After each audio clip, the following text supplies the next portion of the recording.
Well, you may not believe this, but we're going to go back to being uncomfortable. This is part 2 of getting out of your comfort zone. And we said last week, most of us, including me, have a default setting. And the default setting is, please, when there's a challenge, no, I'm not going to take it on. I'm going to stay in my comfort zone. That's why we love our lazy boys. We like to be comfortable. I like to be comfortable. But we also said last week that most growth, if not all growth, occurs outside of your comfort zone. So really what we're trying to do with the second shot at this message is to change your default setting.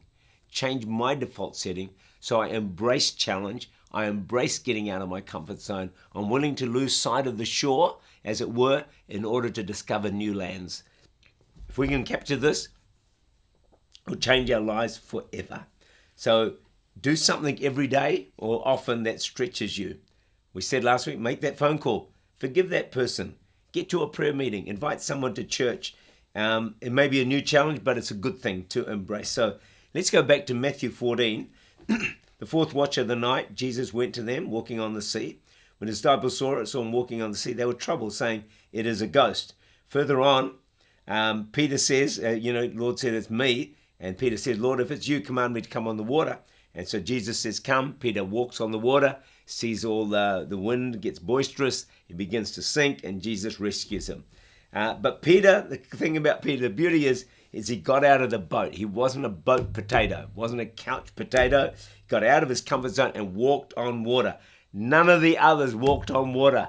They all stayed inside the boat. And I think God's inviting all of us, if we get out of our comfort zone, in a sense, to walk on water, meaning achieve things that we never dreamed we'd achieve, do things we never dreamed we'd do. I mean, honestly, for me, I'm doing stuff I never dreamed in my wildest dreams I'd be doing. In a sense, I'm walking on water. But I've had to get out of my comfort zone in order to get there.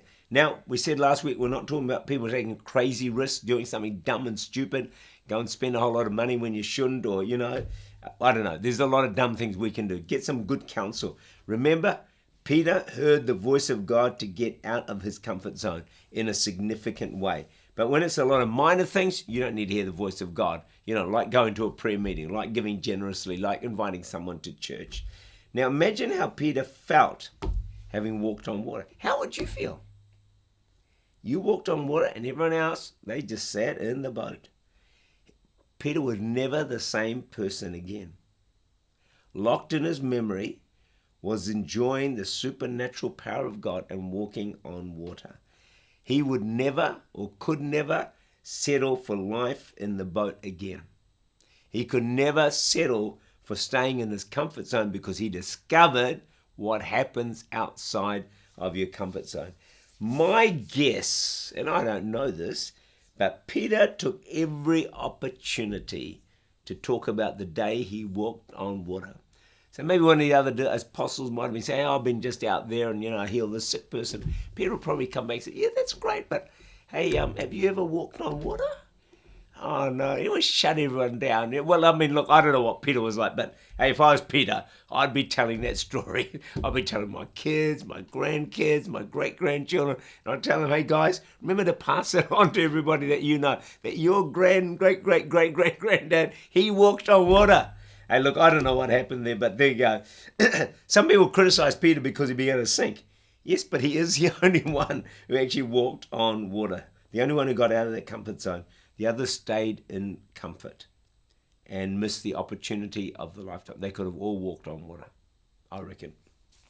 Getting out of the boat was Peter's gift to Jesus.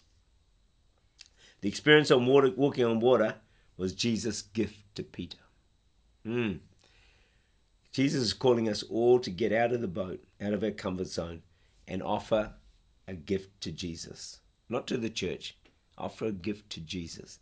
In return, Jesus will offer you a gift of allowing you to accomplish beyond anything you dreamed you could ever possibly do.